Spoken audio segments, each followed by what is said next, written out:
മഴത്തോരു മുൻപ് എന്ന മനോഹരമായ പരമ്പരയിൽ ഉടൻ വരുവാൻ പോകുന്ന മറ്റൊരു അടിപൊളി എപ്പിസോഡിലേക്ക് എല്ലാ പ്രിയപ്പെട്ടവർക്കും ഒരിക്കൽ കൂടി സ്വാഗതം. അലീനയും സ്റ്റാൻലിയും എറണാകുളത്തുള്ള മാമച്ചന്റെയും ഗ്രേസമ്മയുടെയും വീട്ടിലേക്ക് മടങ്ങിയെത്തി. കോളിംഗ് ബെല്ല് കേട്ട് ഗ്രേസമ്മ ചെന്ന് വാതിൽ തുറന്നു. അലീന പുഞ്ചിരിയോടെ നിൽക്കുന്നത് കണ്ടിട്ട് അവർക്കൊരു നിമിഷം അതിശയം തോന്നി. സ്റ്റാൻലി എവിടെയെന്നവർ നാലുപാട് നോക്കി. സ്റ്റാൻലി ഗേറ്റിന് വെളിയിൽ ടാക്സിക്കാരന് പൈസ കൊടുക്കുന്നതേ ഉണ്ടായിരുന്നുള്ളൂ. ഗ്രേസമ്മ ഒന്നും മിണ്ടാതെ അലീനയെ തന്നെ നോക്കി നിമിഷങ്ങളോളം നിന്നു. അലീന രേവതിക്കുട്ടിയെയും കൂട്ടി ആദ്യമായി ഈ വീട്ടിലേക്ക് വന്നു കയറിയ രംഗം അവർ പെട്ടെന്ന് ഓർത്തെടുത്തു. ദുഃഖസ്മൃതികളുടെ തണുത്ത ഏകാന്തതയിലും ഇരുട്ടിലും കഴിഞ്ഞുകൂടിയിരുന്ന അവരുടെ ജീവിതത്തിലേക്ക് രേവതിക്കുട്ടിയെ മാത്രമല്ല അവൾ കൊണ്ടുവന്നത്, സ്നേഹത്തിൻ്റെ ഊഷ്മളതയും പ്രത്യാശയുടെ വെളിച്ചവും കൂടിയായിരുന്നു. പ്രതീക്ഷയേറ്റു വിറങ്ങലിച്ച് കിടന്ന അവരുടെ ജീവിതത്തെ രേവതിക്കുട്ടി തന്നെ അവളുടെ സ്നേഹവും പ്രസരിപ്പും ഇച്ഛാശക്തിയും കൊണ്ട് തലോടി ഉണർത്തി സജീവമാക്കിയിരിക്കുന്നു. മാത്രവുമല്ല, ഇപ്പോഴിതാ അലീന ആ മാതാപിതാക്കളുടെ മൺമറഞ്ഞു പോയ ഏക മകൻ്റെ കുഞ്ഞിനെ കൂടി വീണ്ടെടുത്ത് നൽകിയിരിക്കുന്നു. നന്ദിയും കൃതജ്ഞതയും സ്നേഹാധിക്യവും ഗ്രേസമ്മയുടെ കണ്ണുകളിൽ മിഴിനീരായി ഓളം വെട്ടി. ഒരക്ഷരവും മിണ്ടാതെ ഗ്രേസമ്മ മെല്ലെ അലീനയെ ആശ്ലേഷിച്ചു. അങ്ങനെ അല്പനേരം നിന്നു. ഉടനെ പിൻപിൽ നിന്നൊരു ചോദ്യം. ഇതിൻ്റെ പേരാണോ ധൃതരാഷ്ട്രാലിംഗനമെന്ന്? ചോദ്യം കേട്ട് ഗ്രേസമ്മ മുഖം തിരിച്ചു നോക്കി. അലീന മെല്ലെ ഗ്രേസമ്മയുടെ ആശ്ലേഷണത്തിൽ നിന്നും മോചിതയായതിനു ശേഷം രേവതിക്കുട്ടിയോട് പറയുകയാ, നീങ്ങുവാ, ധൃതരാഷ്ട്രാലിംഗനം എന്താണെന്ന് ഞാനിപ്പോൾ കാണിച്ചു തരാം. അയ്യോ വേണ്ട വേണ്ട, എനിക്കതൊന്നും കാണണ്ട. രേവതിക്കുട്ടി ചിരിച്ചുകൊണ്ട് പിന്നോക്കം നീങ്ങി. ഇങ്ങുവാടി, ഞാൻ നിന്നെ ഒന്ന് കെട്ടിപ്പിടിക്കട്ടെ. വേണ്ട വേണ്ട, വിമാനത്തിലൊക്കെ കയറി കണ്ട ദൂരദേശത്തൊക്കെ പോയി അലഞ്ഞു തിരിഞ്ഞിട്ട് വന്നിരിക്കുകയല്ലേ, വല്ല പന്നിപ്പനിയോ പക്ഷിപ്പനിയോ ഒക്കെ പിടിച്ചിട്ടുണ്ടോയെന്ന് ആർക്കറിയാം. അതും പറഞ്ഞ് രേവതിക്കുട്ടി ചിരിച്ചുകൊണ്ട് ഓടി. അലീന രേവതിക്കുട്ടിയെ ഓടിച്ചിട്ട് പിടിച്ചു. സ്റ്റാൻലി സിറ്റൗട്ടിലേക്ക് കയറി വന്നപ്പോൾ ഗ്രേസമ്മ പറഞ്ഞു, ഒന്ന് വിളിച്ചു പറഞ്ഞില്ലല്ലോ, കാർ അയക്കായിരുന്നല്ലോ എയർപോർട്ടിലേക്ക്. അത് പിന്നെ ചെന്നൈയിൽ നിന്ന് 2 മണിക്കൂർ വൈകിയാണ് ഫ്ലൈറ്റ് പുറപ്പെട്ടത്, അതുകൊണ്ടാണ് അറിയിക്കാഞ്ഞത്. നെടുമ്പാശ്ശേരിയിൽ വന്നിട്ട് ഞങ്ങൾ വിളിച്ചു പറഞ്ഞ് ഇവിടുന്ന് കാറുമായി വരുന്നതിനേക്കാൾ ഭേദം ഞങ്ങളൊരു ടാക്സി പിടിച്ചിങ്ങ് വരുന്നതല്ലേ. ആട്ടെ, മാമച്ചൻ എവിടെ? മാമച്ചായൻ കൊല്ലത്ത് പോയിരിക്കുക. അവിടെ എന്താ വിശേഷം? ചോദ്യം കേട്ട് ഗ്രേസമ്മയൊന്ന് അമ്പരന്നു. ഓ മനസ്സിലായി, കുട്ടി അവിടെയാണല്ലോ അല്ലേ? സ്റ്റാൻലി അബദ്ധം പിടഞ്ഞതുപോലെ പറയുകയാണ്. മോളെ അവരിതുവരെ വിട്ടുതന്നില്ല. പക്ഷേ ഇവിടെ ആർക്കും അവളെ കാണാതിരിക്കാനും വയ്യ. വീടടച്ചു പൂട്ടിയിട്ട് കൊല്ലത്ത് പോയി താമസിക്കാൻ പറ്റില്ലല്ലോ. അതുകൊണ്ട് മാമച്ചാൻ ഇന്നും കാലത്ത് 10:30 മണിയോടുകൂടി ചിന്നുമോളെയും കാറിൽ കയറ്റി ഇവിടെ എത്തും. വൈകിട്ട് ഒരു 4 മണിയാകുമ്പോഴേക്കും തിരിച്ചു കൊണ്ടുപോകും. 7 മണിയാകുമ്പോൾ ചിന്നുമോളെ ഓർഫനേജിൽ എത്തിച്ചിട്ട് മാമച്ചാൻ രാത്രി ഒരു ഹോട്ടൽ മുറിയിൽ താമസിക്കും. എന്നിട്ട് രാവിലെ മോളെയും കൂട്ടി ഇങ്ങി പോരും. ഗ്രേസമ്മ മാമച്ചൻ്റെ ടൈം ടേബിൾ വിശദമാക്കുമ്പോൾ സ്റ്റാൻലിയും അലീനയും അങ്ങനെ ആശ്ചര്യത്തോടെ കേട്ടുനിന്നു. 100 കണക്കിന് ഫോട്ടോ പ്രിന്റുകൾക്കിടയിൽ കിടക്കയിലിരിക്കുകയായിരുന്നു ഷെറിൻ. അവളുടെ മടിയിൽ നിറയെ വർണ്ണചിത്രങ്ങൾ നിരന്നു കിടക്കുന്നു. അതെല്ലാം കഴിഞ്ഞ 2-3 ദിവസങ്ങൾക്കുള്ളിൽ എടുത്തതാണ്. റാണി ആൻറ്റി, അലീന വിളിച്ചത് കേട്ട് ഷെറിൻ പെട്ടെന്ന് മുഖമുയർത്തി. വാതിൽ കടന്നകത്തേക്ക് വന്നു അലീന. അവൾ കിടക്കരികെ വന്നു നിന്നു. കട്ടിലിൽ നിരന്നു കിടക്കുന്ന ഫോട്ടോകൾ എടുത്ത് നോക്കി. എല്ലാം ചിന്നുമോളെ കേന്ദ്രീകരിച്ചുള്ള പടങ്ങൾ മാത്രം.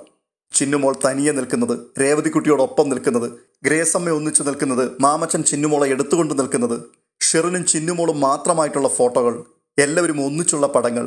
അലീന കൗതുകത്തോടെ ഫോട്ടോകൾ നോക്കി നിൽക്കുന്നതിനിടയിൽ ഷെറിൻ എഴുന്നേറ്റ് വന്നു. അലീന അവളുടെ 2 ചുമലുകളിലും പിടിച്ചുകൊണ്ട് മുഖത്തേക്ക് ഉറ്റുനോക്കി. എന്നിട്ട് ചോദിക്കുകയാണ്, റാണി ആൻറ്റിക്ക് സന്തോഷമായോ? ഷെറിൻ വിങ്ങി കരഞ്ഞുകൊണ്ട് അലീനയെ മുറുകെ കെട്ടിപ്പിടിച്ചു. കഴിഞ്ഞ 6 വർഷമായി അവൾ അനുഭവിച്ചുകൊണ്ടിരുന്ന ഹൃദയതാപം അത്രയും കണ്ണുനീരായി ഉരുകി വീണ് അലീനയുടെ ചുമൽ നനഞ്ഞു. അലീന ചുരിദാറിൻ്റെ ഷാൾ കൊണ്ട് അവളുടെ കവിൾത്തടങ്ങൾ തുടച്ചു. എന്നിട്ട് ചോദിക്കുകയാണ്, റാണി ആൻറ്റി ഇനി എന്തിനാ കരയുന്നേ? എന്തുമാത്രം സങ്കടപ്പെട്ടെന്ന് എനിക്കറിയാം, അതുകൊണ്ട് ഇനി കരയരുത്. അപ്പോൾ ഷെറിൻ ചോദിക്കുകയാണ്, ഞാൻ നിനക്ക് എന്ത് തരും? ഒന്നുമില്ലല്ലോ എൻ്റെ കയ്യിൽ. എന്തൊക്കെ തന്നാലും ഈ കടം തീരുവോ? അച്ചോടാ, എനിക്ക് റാണി ആൻറ്റി ഒന്നും തരണ്ട. എന്നോട് തോന്നുന്ന ഈ സ്നേഹം പോലും ചിന്നുമോൾക്ക് കൊടുത്താൽ മതി. പുനലൂരെ വീട്ടിൽ വെച്ച് കണ്ടപ്പോൾ ഞാൻ റാണി ആൻറ്റിയോട് പറഞ്ഞില്ലേ, ആൻറ്റിയുടെ മോളെ നമുക്ക് കണ്ടുപിടിക്കാമെന്ന്. സത്യം പറഞ്ഞാൽ അത് സാധിക്കുമോ ഇല്ലയോ എന്നൊന്നും അറിഞ്ഞുകൂടായിരുന്നു. നഷ്ടപ്പെട്ടു പോയ കുഞ്ഞിനെ തിരിച്ചു കൊടുത്ത് ഈ അമ്മയെ ആശ്വസിപ്പിക്കണമേ എന്ന് യേശുവിനോട് അപേക്ഷിക്കുക മാത്രമേ ഞാൻ ചെയ്തിട്ടുള്ളൂ. അതൊരു വിശ്വാസമായിരുന്നു. പക്ഷേ എൻ്റെ വിശ്വാസത്തെക്കാളും വില ആൻറ്റി 6 വർഷം അനുഭവിച്ച സങ്കടത്തിനും ഒഴുക്കിയ കണ്ണുനീരിനും ഉണ്ടായിരുന്നു. അതിൻ്റെ പ്രതിഫലമാണെന്ന് മാത്രം കരുതിയാൽ മതി. അകന്നുപോയ അമ്മയും മോളെയും കൂട്ടിയോജിപ്പിക്കുവാൻ ഒരു ചരട് വേണമല്ലോ. യേശു അത് എൻ്റെയും രേവതിക്കുട്ടിയുടെയും പപ്പയുടെയും മേരിക്കുട്ടി ആൻറ്റിയുടെയും ഒക്കെ കയ്യിൽ കോർത്ത് തന്നു എന്നു മാത്രം. എന്നാലും മോളെ, എനിക്കിപ്പോഴും വിശ്വസിക്കുവാൻ കഴിയുന്നില്ല. എൻ്റെ പൊന്നിനെ എനിക്ക് ഇത്ര വേഗം തിരിച്ചു കിട്ടിയല്ലോ.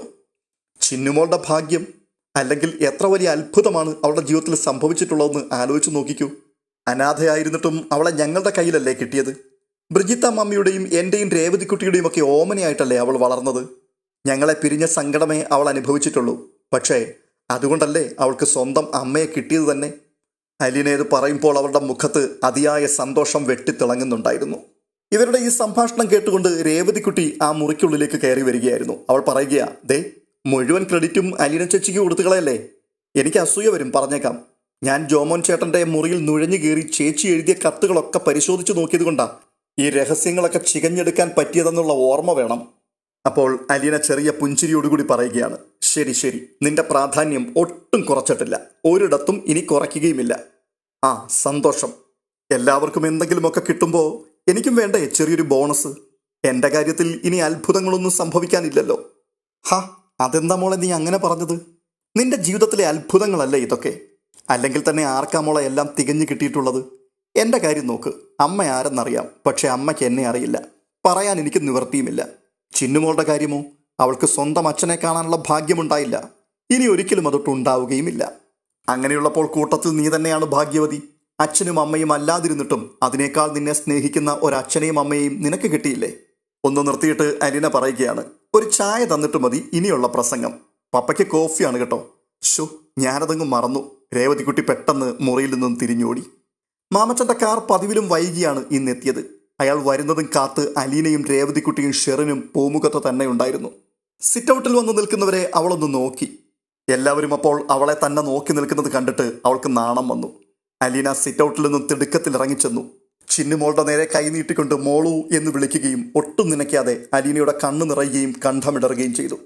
ചിന്നുമോളെ തൻ്റെ നെഞ്ചിലേക്ക് വാരി അണയ്ക്കുമ്പോൾ സ്വന്തമെന്ന പദത്തിൻ്റെ അർത്ഥവും വ്യാപ്തിയും ഒരിക്കൽ കൂടി അവൾ തിരിച്ചറിഞ്ഞു. ഇതിനു മുൻപും അവൾ എത്രയോ തവണ ചിന്നുമോളെ തൊട്ടിരിക്കുന്നു. അവളെ ലാളിക്കുകയും നെഞ്ചോടണയ്ക്കുകയും മടിയിൽ കിടത്തി ഉറക്കുകയും ചെയ്തിരിക്കുന്നു. അന്നൊന്നും അറിയാത്തൊരു കാന്തിക വൈദ്യുത തരംഗം തൻ്റെ ഉള്ളിൽ ഓരോ പരമാണുവിലും പ്രകമ്പനം കൊള്ളുന്നു. ഞരമ്പുകളെ ത്രസിപ്പിച്ചുകൊണ്ട് ചോരയിലൂടെ അത് കുതിച്ചു പായുന്നു. കടപ്പാട്ടൂരെ അച്ഛൻ്റെയും തൻ്റെ പപ്പയുടെയും സാമീപ്യത്തിൽ മുമ്പും ഈ വ്യത്യാസം താൻ തിരിച്ചറിഞ്ഞിട്ടുണ്ട് എന്ന് അവൾ ഓർത്തു. അച്ഛനോട് പരിഭവിക്കുവാനും പിണങ്ങുവാനും ദേഷ്യപ്പെടുവാനും കൊഞ്ചാനുമെല്ലാം സ്വാതന്ത്ര്യമുണ്ടായിരുന്നുവെങ്കിലും ആ സ്വാതന്ത്ര്യം ഉപയോഗിക്കുവാനുള്ള ധൈര്യവും ആത്മവിശ്വാസവും തനിക്കില്ലായിരുന്നു. പക്ഷെ പപ്പയുടെ അടുത്ത് അങ്ങനെയല്ല. വേണമെങ്കിൽ പപ്പയുടെ ചെവിക്ക് പിടിക്കാം, പപ്പയെ നിർബന്ധിച്ച് കാര്യങ്ങൾ ചെയ്യിക്കാം.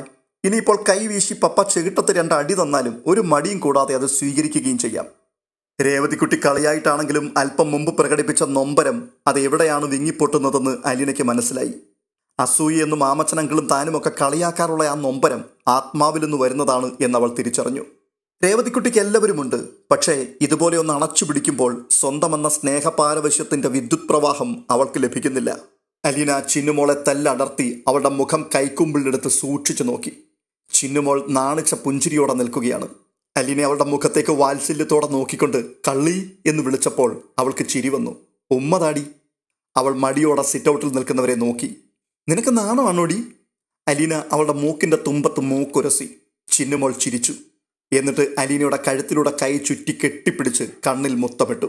അലീന ഉമ്മ ചോദിച്ചാൽ അവൾക്ക് കൊടുക്കാതിരിക്കാൻ പറ്റില്ല. എന്തെന്നാൽ സ്നേഹനികേതനിൽ വെച്ച് അലീന അവളിൽ നിക്ഷേപിച്ചിട്ടുള്ളത് 1000 ഉമ്മകളാണ്. ചിന്നുമോൾ മെല്ലെ അവളുടെ കണ്ണുകളിലും കവിളത്തും നെറ്റിയിലുമൊക്കെ ഉമ്മകൾ കൊടുക്കുമ്പോൾ അലീന തൃപ്തി വരാതെ വീണ്ടും ചോദിക്കുകയാണ്, ഇനിയും താ, ഇത്രയൊന്നും പോരാ, ഒരുപാട് ഉമ്മ എനിക്ക് വേണം. അലീന ചോദിച്ചതിനേക്കാൾ അധികം ഉമ്മ ചിന്നുമോൾ അവൾക്ക് കൊടുത്തു. ഒടുവിൽ വീണ്ടും അവളെ മാറോട് അണച്ചു പിടിക്കവേ അലീനയ്ക്ക് കരച്ചിൽ വന്നു. തൻ്റെ സ്വന്തമായിരുന്ന ഈ പൊന്നോമന സ്നേഹനികേതനത്തിൽ എത്ര വർഷം ഒരനാഥ കുഞ്ഞായി ജീവിച്ചു. ആങ്ങളയുടെയും പെങ്ങളുടെയും മക്കളായ തങ്ങൾ ഇരുവരും തമ്മിൽ തിരിച്ചറിയാതെ എത്ര കാലം. അലീനയുടെ കണ്ണുകൾ നിറഞ്ഞൊഴുകുന്നത് കണ്ടുകൊണ്ട് ചിന്നുമോൾ ചോദിക്കുകയാണ്, ലീനാൻറ്റി കരയുവാണോ? ഇത് കരച്ചിലാണോടി, ചിരിയല്ലേ? അലീന അവളെ ഇരു കൈയിലും കോരിയെടുത്തു. അപ്പോൾ വീണ്ടും ചിന്നുമോൾ, ശരിയാണ്, ലീനാൻറ്റിയുടെ മുഖത്ത് ചിരിയുണ്ട്, കണ്ണുനീരുമുണ്ട്. കാറിൽ നിന്നിറങ്ങി ബോണറ്റിലേക്ക് ചാരി നിറമനസ്സോടെ നോക്കി നിൽക്കുകയാണ് മാമച്ചൻ. അലീന അപ്പോൾ മാമച്ചൻ്റെ മുഖത്തേക്ക് നോക്കിയിട്ട്, ഗുഡ് മോർണിംഗ് അങ്കിൾ. മോളെ കണ്ടപ്പോൾ അങ്കിളിനെ ഞാനങ്ങ് മറന്നു കേട്ടോ, സോറി. ഇത് പറഞ്ഞുകൊണ്ട് അലീന അയാളുടെ നേർക്ക് കൈനീട്ടി. മാമച്ചൻ തൻ്റെ ഇരു കരങ്ങൾ കൊണ്ട് അവളുടെ കൈത്തലം പൊത്തിപ്പിടിച്ചു. എന്നിട്ട് ചോദിക്കുകയാണ്, നിന്നോട് ഞാൻ എന്താണ് പറയേണ്ടത്? എന്നോടെന്തു പറയാനാ? എന്നോടൊന്നും പറയണ്ട. ദേ ആ നിൽക്കുന്നുണ്ടല്ലോ ഒരുത്തി. അലീന സിറ്റൗട്ടിൽ നിൽക്കുന്ന രേവതിക്കുട്ടിയുടെ നേർക്ക് കൈ ചൂണ്ടി. എന്നിട്ട് പറയുകയാണ്, എല്ലാം അവളോട് പറഞ്ഞാൽ മതി. അവളല്ലേ അങ്കിളെ എല്ലാറ്റിനും മുൻകൈ എടുത്തതും കണ്ടുപിടിക്കാൻ ഉത്സാഹിച്ചതും. കൊടുക്കാനുള്ളതെല്ലാം അവൾക്ക് കൊടുത്താൽ മതി. അത് കേട്ടുകൊണ്ട് രേവതി സിറ്റൗട്ടിൽ നിന്നുകൊണ്ട് പറയുകയാണ്, ആ ഇങ്ങ് പോരട്ടെ പോരട്ടെ, ഞാനിവിടെ JCBയുടെ കൈയുമായിട്ട് നിൽക്കുക, കിട്ടുന്നതെല്ലാം വാരിയെടുക്കാൻ. അലീന ചിന്നുമോളെയും കൊണ്ട് കയറി ചെന്നു. അവളെ രേവതിക്കുട്ടിയുടെ നേർക്ക് വെച്ച് നീട്ടി. ദാ പിടിച്ചോ, ഇതിനേക്കാൾ വില പിടിച്ചൊന്നും നിനക്കിനി കിട്ടാനില്ലല്ലോ. രേവതിക്കുട്ടി അവളെ ഏറ്റെടുത്തു. എന്നിട്ട് ന്യായാധിപയെ പോലെ ചോദിക്കുകയാണ്, ആരോട് ചോദിച്ചിട്ടാ ചിന്നുമോളെ ലീനാൻറ്റിക്ക് ഉമ്മ കൊടുത്തത്? അതോ, ലീനാൻറ്റി ചോദിച്ചിട്ട്? ആരോട് ചോദിച്ചിട്ടാണെന്നാ നിന്നോട് ഞാൻ ചോദിച്ചത്. അതല്ലേ ഞാനും പറഞ്ഞേ, ലീനാൻറ്റി ചോദിച്ചിട്ടാണെന്ന്. ഓ എൻ്റെ ബുദ്ധൂസെ, നിന്നെ കൊണ്ട് ഞാൻ തോറ്റു. ദേ, ഇനി ഉമ്മയൊന്നും ഇങ്ങനെ വാരിക്കോരി കൊടുക്കരുത് കേട്ടോ. ഭയങ്കര വിലയുള്ള സാധനമായത്. കൊടുക്കുകയാണെന്നുണ്ടെങ്കിൽ അതിൻ്റെ ഇരട്ടി വാങ്ങിച്ചെടുത്തോണം, ഇല്ലെങ്കിൽ നമ്മുടെ സ്റ്റോക്ക് തീർന്നു പോകും. ചിന്നുമോളത് സമ്മതിച്ചുകൊണ്ട് തലയാട്ടി. അക്ഷമയും ആകാംക്ഷയും കൊണ്ട് വിജൃംഭിതയായി ചിന്നുമോളിൽ തന്നെ കണ്ണുറപ്പിച്ചു നിന്ന ഷെറിൻ്റെ കയ്യിലേക്ക് രേവതിക്കുട്ടി കുട്ടിയെ കൊടുത്തു. എന്നിട്ട് പറയുകയാണ്, ഇനി നിങ്ങളായി, നിങ്ങളുടെ പാടായി. ഷെറിൻ ചിന്നുമോളെ വാങ്ങുന്നതും മാറോട് അണച്ചു പിടിക്കുന്നതും അപ്പോൾ അവളുടെ മുഖത്ത് വന്നു നിറഞ്ഞ ഭാവദീപ്തിയും സ്നേഹപാരവശ്യവും നിർവൃതിയും എല്ലാം സൂക്ഷിച്ചു നോക്കിക്കൊണ്ട് നിൽക്കുകയായിരുന്നു അലീന. അതുപോലൊരു കുട്ടിയാവാൻ ആ നിമിഷം അവളും ആഗ്രഹിച്ചു പോയി. എന്നിട്ട് കടപ്പാട്ടൂരെ വീട്ടിൽ അമ്മയുടെ മുൻപിൽ ചെന്ന് നിൽക്കണം. ഞാൻ അമ്മയുടെ മോളാണ് എന്ന് പറയണം. അമ്മ തന്നെ ഇതുപോലെ നെഞ്ച് തണച്ചു പിടിച്ച് തഴുകുമോ? ഇതുപോലെ നെറുകയിൽ മുകരുമോ? ഈ അമ്മയെപ്പോലെ തൻ്റെ അമ്മയും വാത്സല്യാതിരേകത്തോടെ തൻ്റെ കണ്ണുകളിലേക്ക് നോക്കുകയും തൻ്റെ മുഖം ഉമ്മ കൊണ്ട് മൂടുകയും ചെയ്യുമോ? കണ്ണിൽ നീർക്കണങ്ങൾ ഊറിക്കൂടിയിട്ട് അലീനയുടെ കാഴ്ചയിലെന്ന് ഷെറിനും ചിന്നുമോളും മറ്റുള്ളവരും അപ്രത്യക്ഷരായി. പകരം കടപ്പാട്ടൂരെ വീടിൻ്റെ പൂമുഖത്ത് നിൽക്കുന്ന സ്വന്തം അമ്മയുടെ രൂപം ഉള്ളിൽ തെളിഞ്ഞു. അമ്മയുടെ കണ്ണുകളിൽ രോഷാഗ്നി കത്തി ആളുകയാണ്. അമ്മയുടെ മുഖം കോപാധിക്യം കൊണ്ട് ചുവന്നു വിറയ്ക്കുന്നു. പുറത്തേക്ക് കൈ ചൂണ്ടിയിട്ട് അമ്മ ആക്രോശിക്കുകയാണ്, കടക്കടി പുറത്ത്. അലീനയുടെ മുഖം താണു. കണ്ണിൽ നിന്നും നീർത്തുള്ളി തുളുമ്പി. ആർക്കും മുഖം കൊടുക്കാതെ അവൾ അകത്തേക്ക് നടന്നു. സ്റ്റാൻലി കുളിച്ചു വേഷം മാറി ലോബിയിലേക്ക് വന്നപ്പോൾ മാമച്ചൻ അവിടെ കാത്തിരിപ്പുണ്ടായിരുന്നു. താഴത്തെ നിലയിൽ നിന്നും സംഭാഷണങ്ങളും ചിരിയും കേൾക്കാനുണ്ട്. മാമച്ചൻ എഴുന്നേറ്റ് സ്റ്റാൻലിക്ക് അഭിവാദ്യം അർപ്പിച്ചു. സ്റ്റാൻലി തിരിച്ചു. അവർ സംസാരിച്ചു കൊണ്ടിരിക്കുക ഗ്രേസമ്മയും രേവതിക്കുട്ടിയും കൂടി മുകളിലേക്ക് വന്നു. രേവതിക്കുട്ടി ഒരു ട്രേയിൽ കൂൾ ഡ്രിങ്ക്സ് എടുത്തിട്ടുണ്ടായിരുന്നു. ഷെറിൻ പലഹാര പ്ലേറ്റുകൾ അടുക്കിയ ട്രേയുമായി പുറകെ വന്നു. സ്റ്റാൻലി തൻ്റെ അനുജത്തിയെ ഒന്ന് നോക്കിയിട്ട് മാമച്ചൻ്റെ നേർക്ക് നോട്ടം തിരിച്ചു. എന്നിട്ട് ചോദിക്കുകയാണ്, ആഹാ കൊള്ളാലോ, ഇവളിവിടുത്തെ വീട്ടുകാരിയായോ? അതിന് രേവതിക്കുട്ടിയാണ് മറുപടി പറഞ്ഞത്, എപ്പോഴേ ആയി. സ്റ്റാൻലി 2 കവൾ നാരങ്ങ ജ്യൂസ് കുടിച്ചിട്ട് അത് ട്രേയിൽ വെച്ചു. എന്നിട്ട് അന്നത്തെ ന്യൂസ് പേപ്പർ ടീപ്പോയിൽ നിന്നെടുത്ത് മറിച്ചു നോക്കുവാൻ തുടങ്ങി. അലീന ചിന്നുമോളെയും കൊണ്ട് കോണിപ്പടി കയറി വരുന്നുണ്ടായിരുന്നു ആ സമയത്ത്. അവൾ ചിന്നുമോളെ സ്റ്റാൻലി വിടർത്തിപ്പിടിച്ചിരുന്ന പത്രത്തിൻ്റെ മുൻപിൽ കൊണ്ടുവന്ന് നിർത്തി. എന്നിട്ട് ചോദിക്കുകയാണ്, പപ്പ ഇതാരാണെന്ന് പറയാമോ? സ്റ്റാൻലി ഇപ്പോഴാണ് ശ്രദ്ധിച്ചത്, ഒരു ചെറിയ ബാലിക. ബുദ്ധി തെളിഞ്ഞു വരുവാൻ 2 സെക്കൻഡ് എടുത്തു. ഇത് ഷെറിൻ്റെ കുട്ടിയായിരിക്കണമല്ലോ, ചിന്നുമോൾ അല്ലേ? ഇത് പറഞ്ഞിട്ട് ശരിയല്ലേ എന്ന മട്ടിൽ അയാൾ മറ്റുള്ളവരെ നോക്കി. അവരുടെ മുഖഭാവങ്ങളിൽ നിന്നും സംഗതി ശരിയാണെന്ന് അയാൾ ഊഹിച്ചു. ഹലോ, സ്റ്റാൻലി ഷെയ്ക്ക് ഹാൻഡിനു വേണ്ടി കൈ നീട്ടി. അപ്പോൾ ചിന്നുമോൾ സംശയിച്ച് അലീനയുടെ മുഖത്തേക്ക് നോക്കി.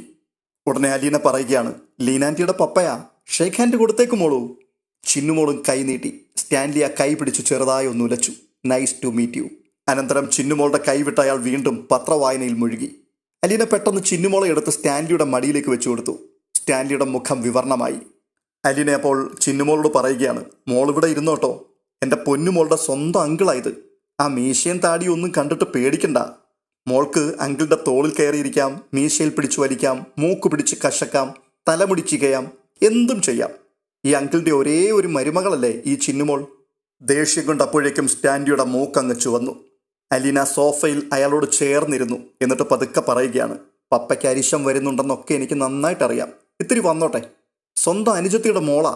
ജനിച്ചപ്പോൾ മുതൽ 6 വർഷം ഓർഫനേജിൽ അനാഥ കുട്ടിയായിട്ട് ജീവിച്ചിട്ട് വരികയാണ്. ഉണ്ടോന്ന് പോലും അറിയില്ലായിരുന്നു. എന്നിട്ട് ആ കുഞ്ഞ് അടുത്തേക്ക് വന്നു നിന്നപ്പോൾ നൈസ് ടു മീറ്റ് യു. തീർന്നു അമ്മാവൻ്റെ കടമ.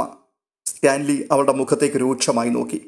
സ്വന്തം മോളെ മടിയിൽ ഇരുത്തിയിട്ടില്ലല്ലോ, ആ കടം കുറച്ച് ഇങ്ങനെയെങ്കിലും അങ്ങ് തീരട്ടെ. എന്നിട്ട് അവൾ ചിന്നുമോളോട് പറയുക, മോളു അങ്കിളുടെ ദേഹത്തേക്ക് നല്ലതുപോലെ ചാരി ഇരുന്നു കേട്ടോ.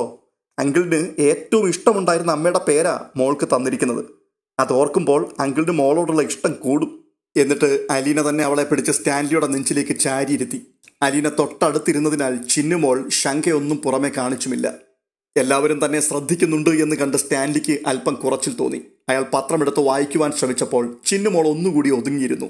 അവൾ വീഴാതിരിക്കുവാനുള്ള ഒരു വേലി പോലെ അയാളുടെ ഇടം കൈ അവളെ ചേർത്ത് പിടിച്ചു. ചിന്നുമോൾ ഏതാനും നിമിഷം പത്രത്തിലേക്ക് നോക്കിയിരുന്നു. പിന്നെ പതിയെ മുഖമുയർത്തി സ്റ്റാൻലിയെ ഒന്ന് നോക്കി. സ്റ്റാൻലിയും ആ നിമിഷം ചിന്നുമോളുടെ നേർക്ക് നോട്ടം തിരിച്ചു. ഷെറിൻ്റെ കുഞ്ഞ്. ഷെറിനെ ഇത്രയും ചെറുതായി കണ്ടിട്ടുള്ളത് അയാൾ ഓർത്തു. പുനലൂരെ തറവാട്ടിൽ അവധിക്ക് വരുന്ന പട്ടാളക്കാരനെ നോക്കിക്കൊണ്ട് സങ്കോചത്തോടെ മാറി നിൽക്കുന്ന പെൺകുട്ടി. കട്ടിമീശയും വലിയ ശരീരവുമുള്ള സൈനികനെ അവൾക്ക് ഭയമായിരുന്നു. ഇപ്പോൾ ചിന്നുമോൾ അയാളെ നോക്കി മടിച്ചു ഒന്ന് പുഞ്ചിരി തൂകി. സ്റ്റാൻലിയും ഒന്ന് മന്ദഹസിച്ചു. അതോടെ അവൾ ഒന്നുകൂടി സ്റ്റാൻലിയുടെ നെഞ്ചിലേക്ക് ചേർന്നിരുന്നു. അലിവുള്ള ഒരിളം ചൂട് അരിച്ചു കയറി ദേഹമെമ്പാടും വ്യാപിക്കുന്നത് പോലെ സ്റ്റാൻലിക്ക് തോന്നി. വേലി കെട്ടിയതുപോലെ അല്പം അകത്തിപ്പിടിച്ചിരുന്ന ഇടത് കൈകൊണ്ട് സ്റ്റാൻലി അവളുടെ പിഞ്ചുടലിനെ പൊതിഞ്ഞു. തൻ്റെ പപ്പ ഒരുപക്ഷെ ജീവിതത്തിൽ ആദ്യമായിട്ടാണ് ഒരു കുഞ്ഞിനെ ഇങ്ങനെ വാത്സല്യത്തോടെ ചേർത്ത് പിടിക്കുന്നതെന്ന് അലീനയ്ക്ക് തോന്നി. സന്തോഷം കൊണ്ട് അവളുടെയും മിഴികൾ നിറഞ്ഞു. തുടർന്ന് കാണുന്നത് ത്യാഗഭവന്റെ ഓഫീസാണ്. ഓഫീസിൽ ഒരു ചർച്ച നടക്കുകയാണ്. ചിന്നുമോളെ അവളുടെ അമ്മയ്ക്ക് വിട്ടുകൊടുത്തു എന്ന് സ്ഥാപിക്കുവാൻ അല്പം ബുദ്ധിമുട്ടുണ്ടെന്ന് സിസ്റ്റർ സുപ്പീരിയർ വ്യക്തമാക്കി. അനാഥ കുഞ്ഞിന് അമ്മ എവിടുന്ന് വന്നു? അത് ശരിയായ അമ്മ തന്നെയാണോ? ആണെങ്കിൽ അമ്മയും കുഞ്ഞും തമ്മിൽ എങ്ങനെ വേർപെടുത്തപ്പെട്ടു? ഈ ചോദ്യങ്ങളെല്ലാം ഉയർന്നു വന്നാൽ ഉത്തരം പറയേണ്ടി വരിക ത്യാഗഭവനത്തിലെ കന്യാസ്ത്രീകളായിരിക്കും. ഒടുവിൽ മാമച്ചനും ഗ്രേസമ്മയും ചേർന്ന് ചിന്നുമോളെ ദത്തെടുക്കുന്നതാണ് സുരക്ഷിതമെന്ന് ഇരു കൂട്ടരും തമ്മിൽ ധാരണയിലെത്തി. ദത്തെടുക്കലിന്റെ മാനദണ്ഡങ്ങൾ പാലിക്കപ്പെട്ടാൽ മാത്രം മതി. തെളിവും സാക്ഷികളും ഒന്നും വേണ്ട. പക്ഷേ ദത്തെടുക്കുന്നവർക്കായിരിക്കും കുട്ടിയെ സംബന്ധിച്ച പൂർണ്ണമായ ഉത്തരവാദിത്വവും അവകാശവും. നാളെ ഒരിക്കൽ ഷെറിന് അവകാശവാദം ഉന്നയിച്ചാൽ തന്നെ കുട്ടിയെ വിട്ടുകിട്ടിയെന്ന് വരില്ല. ഷെറിനാണ് തീരുമാനമെടുക്കേണ്ടത്. ഷെറിന്റെ മുഖത്തേക്ക് നോക്കി മാമച്ചൻ പറയുകയാണ്, നല്ലതുപോലെ ആലോചിച്ചിട്ട് മാത്രം നീ തീരുമാനമെടുത്താൽ മതി. മാമച്ചനും ഗ്രേസമ്മയും കൂടി തൻ്റെ കുട്ടിയെ ദത്തെടുക്കുന്നതിൽ ഷെറിന് യാതൊരു വിസമ്മതവുമില്ലായിരുന്നു. അവരുടെ മകന്റെ കുഞ്ഞ് അവർക്കാണ് കൂടുതൽ അർഹതയും അവകാശവും ഉള്ളത് എന്ന് തന്നെ ഷെറിൻ കരുതി. അങ്ങനെ ഉഭയസമ്മതപ്രകാരം അഡോപ്ഷൻ ഡീഡ് തയ്യാറാക്കി. അതിൽ സിസ്റ്റർ സുപ്പീരിയറും മാമച്ചനും ഗ്രേസമ്മയും ഒപ്പിട്ടു. അലീനയും സ്റ്റാൻലിയും സാക്ഷികളായി ഒപ്പുചാർത്തി. അതിനുശേഷം കൈമാറ്റ ചടങ്ങ്. ചിന്നുമോളെ ഏറ്റുവാങ്ങുമ്പോൾ ഗ്രേസമ്മയ്ക്ക് കരച്ചിൽ വന്നു. മാമച്ചൻ ഒരു ചെക്ക് എഴുതി ഒപ്പിട്ട് കവറിലടക്കം ചെയ്ത് സിസ്റ്റർ ആഗ്നസിനെ ഏൽപ്പിച്ചു. ഇത് ഞങ്ങളുടെ ഒരു സന്തോഷത്തിനാണ്. അലീനയും രേവതിക്കുട്ടിയും കൂടി ഓർഫനേജിലെ കുട്ടികൾക്ക് ലഡുവും ജിലേബിയും വിതരണം ചെയ്തു. ചിന്നുമോൾ ത്യാഗഭവനത്തിലെ തൻ്റെ കൊച്ചു കൂട്ടുകാരോടെല്ലാം യാത്ര പറഞ്ഞു. പോവുവാണേ ഇത് പറഞ്ഞുകൊണ്ട് അവൾ ചേട്ടന്മാരുടെയും ചേച്ചിമാരുടെയും അടുത്തുപോയി. ഒടുവിൽ സിസ്റ്റേഴ്സിനോടും യാത്ര പറഞ്ഞു. പോവുവാണേ, ഞാൻ പോയിട്ട് വരാം കേട്ടോ, പോയിട്ട് വരാമേ, അതവൾ പറഞ്ഞുകൊണ്ടേയിരുന്നു. കന്യാസ്ത്രീകളും അവൾക്ക് യാത്രാമംഗളം നേർന്നു. ത്യാഗഭവനത്തിന്റെ കോമ്പൗണ്ടിന്റെ വെളിയിൽ കാറിൽ കയറുവാൻ നേരം ഗ്രേസമ്മ ചിന്നുമോളെ ഷെറിന്റെ കയ്യിലേക്ക് ഏൽപ്പിച്ചു കൊടുത്തു. എന്നിട്ട് നിറകണ്ണുകളോടുകൂടി പറയുകയാണ്, ഇത് നിന്റെ മോളാണ്. നിനക്കുള്ളത്രയും അവകാശം ഈ ലോകത്ത് മറ്റാർക്കുമില്ല. ദത്തെടുക്കലും ഒപ്പിടിയിലുമെല്ലാം വെറും ചടങ്ങു മാത്രമാ. ഷെറിൻ ഗ്രേസമ്മയുടെ കയ്യിൽ നിന്നും ചിന്നുമോളെ ഏറ്റുവാങ്ങി മാറോട് അമർത്തിപ്പിടിച്ചു. സ്റ്റാൻലിയും അലീനയും രേവതിക്കുട്ടിയും കൂടി സ്റ്റാൻലിയുടെ കാറിൽ കയറി. മാമച്ചനും ഗ്രേസമ്മയും ഷെറിനും ചിന്നുമോളും മാമച്ചന്റെ കാറിലും കയറി. ഇനി നേരെ കുളത്തുപുഴയിലേക്കാണ് യാത്ര. അതിനുശേഷം തൊട്ടടുത്ത ദിവസം പുനലൂരിലേക്ക്. അടുത്തതായി കാണുന്നത് കൊട്ടാരമറ്റം തറവാടാണ്. ഔതക്കുട്ടിച്ചായൻ രാവിലെ മുതൽ കൊട്ടാരമറ്റം തറവാടിന്റെ സിറ്റൗട്ടിൽ തന്നെയുണ്ട്. ആൽബർട്ടിന്റെയും ഔസേപ്പച്ചന്റെയും വാഹനങ്ങൾ മുറ്റത്ത് കിടപ്പുണ്ട്. റോബർട്ടിന്റെ ജീപ്പ് കാർ പോർച്ചിലും. കൊട്ടാരമറ്റം തറവാട്ടിൽ ഇന്ന് കുടുംബയോഗം നടത്തണമെന്ന് സ്റ്റാൻലി കർശന നിർദ്ദേശം വെച്ചതനുസരിച്ചാണ് എല്ലാവരും വന്നുകൂടിയിരിക്കുന്നത്. ഒഴിവു ദിവസമായതിനാൽ ആർക്കും അസൗകര്യം പറഞ്ഞ് ഒഴിഞ്ഞു നിൽക്കുവാൻ പറ്റുമായിരുന്നില്ല. എല്ലാവരും ഒരുമിച്ച് കൂടി അടിയന്തരമായ ചില തീരുമാനങ്ങൾ എടുക്കേണ്ടതുണ്ട് എന്നായിരുന്നു സ്റ്റാൻലി ഔസേപ്പച്ചനെയും ആൽബർട്ടിനെയും റോബർട്ടിനെയും ഫോൺ ചെയ്തറിയിച്ചത്. കുട്ടികൾ ഈ ഒത്തുകൂടൽ ഒരു ആഘോഷമാക്കി മാറ്റി വീടിനുള്ളിൽ തലകുത്തി മറിയുന്നതിന്റെ ബഹളം സിറ്റൗട്ടിൽ കേൾക്കാമായിരുന്നു. ഇടയ്ക്ക് ഔസേപ്പച്ചൻ ഔതക്കുട്ടിച്ചായന്റെ മുഖത്തേക്ക് നോക്കിയിട്ട് ചോദിക്കുകയാണ്, സ്റ്റാൻലി ചായന്റെ ഉദ്ദേശം എന്താണെന്ന് വല്ലതും അപ്പച്ചൻ അറിയാമോ? എനിക്കങ്ങനെ അറിയാനാ? എന്നോട് അവനൊന്നും പറഞ്ഞില്ല. ഇവിടെ എല്ലാവരെയും കൂടെ വിളിച്ചു കൂട്ടണമെന്ന് മാത്രമേ പറഞ്ഞുള്ളൂ. കഴിഞ്ഞയാഴ്ച 2 തവണ ഞാൻ കുളത്തുപുഴയ്ക്ക് പോയിരുന്നു. 2 തവണയും വീട് അടച്ചിട്ടിരുന്നു. ആൻഡപ്പനും പൗലോസും ബൈജുവും രാജപ്പനും മാത്രമേ ഉള്ളൂ. സ്റ്റാൻലിയും ഷെറിനും അലീനയും കൂടി എവിടേക്കോ യാത്ര പോയിരിക്കുകയാണെന്നാ ഞാൻ ചോദിച്ചപ്പോൾ അവർ പറഞ്ഞത്. എന്നാണ് തിരിച്ചു വരിക എന്നുള്ള കാര്യം അവർക്ക് അറിഞ്ഞുകൂടാ എന്നും പറഞ്ഞു. അങ്ങനെ ഇരിക്കുമ്പോഴാണ് അവൻ്റെ ഫോൺ കോൾ വരുന്നത്. ഇന്ന് എല്ലാവരെയും കൂടെ ഇവിടെ വിളിച്ചു കൂട്ടണമെന്ന്. അത്രമാത്രമേ എനിക്കറിയുള്ളൂ. ഇതയാൾ സംസാരിച്ചു കൊണ്ടിരിക്കുമ്പോൾ പ്രധാന നിരത്തിൽ നിന്നും 2 കാറുകൾ തിരിഞ്ഞ് കരിയില പറത്തിക്കൊണ്ട് വീടിന് നേർക്ക് വരുന്നത് ഔതക്കുട്ടിച്ചായൻ കണ്ടു. ലാലിച്ചായനാ, ഞങ്ങൾ അകത്തു പോയിരിക്കാം. ഔതക്കുട്ടിച്ചായനോട് ഇത് പറഞ്ഞിട്ട് ആൺമക്കൾ 3 പേരും വീടിനുള്ളിലേക്ക് പോയി. കൊട്ടാരമറ്റത്തെ കുടുംബയോഗത്തിൽ എന്തൊക്കെയായിരിക്കാം സംഭവിക്കാൻ പോകുന്നത്? 6 വർഷങ്ങൾക്ക് മുമ്പ് അനാഥാലയത്തിലേക്ക് വലിച്ചെറിഞ്ഞു കൊടുത്ത ചിന്നുമോളെ കാണുമ്പോൾ, ഒപ്പം ഷെറിനെ കാണുമ്പോൾ ഔതക്കുട്ടിച്ചായന്റെയും മക്കളുടെയും പ്രതികരണം എന്തായിരിക്കും? കൊട്ടാരമറ്റം തറവാട്ടിൽ ഒരു പൊട്ടിത്തെറിയാണോ സംഭവിക്കാൻ പോകുന്നത്? അതോ സ്നേഹത്തിന്റെയും സമാധാനത്തിന്റെയും ഒത്തുചേരലിന്റെയും സർവോപരി വീണ്ടെടുക്കലിന്റെയും മനോഹര മുഹൂർത്തങ്ങളാണോ പിറവിയെടുക്കുവാൻ പോകുന്നത്? നമുക്ക് കാത്തിരിക്കാം. ഈ വീഡിയോ നിങ്ങൾക്ക് ഇഷ്ടപ്പെട്ടിട്ടുണ്ടെങ്കിൽ ദയവ് ചെയ്ത് ഒന്ന് ലൈക്ക് ചെയ്യുവാനും ഹൈപ്പ് ചെയ്യുവാനും ഒപ്പം എല്ലാറ്റിലും ഉപരിയായി നിങ്ങളുടെ വിലയേറിയ അഭിപ്രായങ്ങൾ കമന്റ് ബോക്സിൽ രേഖപ്പെടുത്തുവാനും മറക്കരുത്. ഇതുവരെയും നിങ്ങൾ ഈ ചാനൽ സബ്സ്ക്രൈബ് ചെയ്തിട്ടില്ല എങ്കിൽ ദയവ് ചെയ്ത് ഒന്ന് സബ്സ്ക്രൈബ് ചെയ്ത് കൂടെ കൂടുക. അടുത്ത വീഡിയോയുമായി വീണ്ടും കാണാം. അതുവരേക്കും ബൈ ബൈ.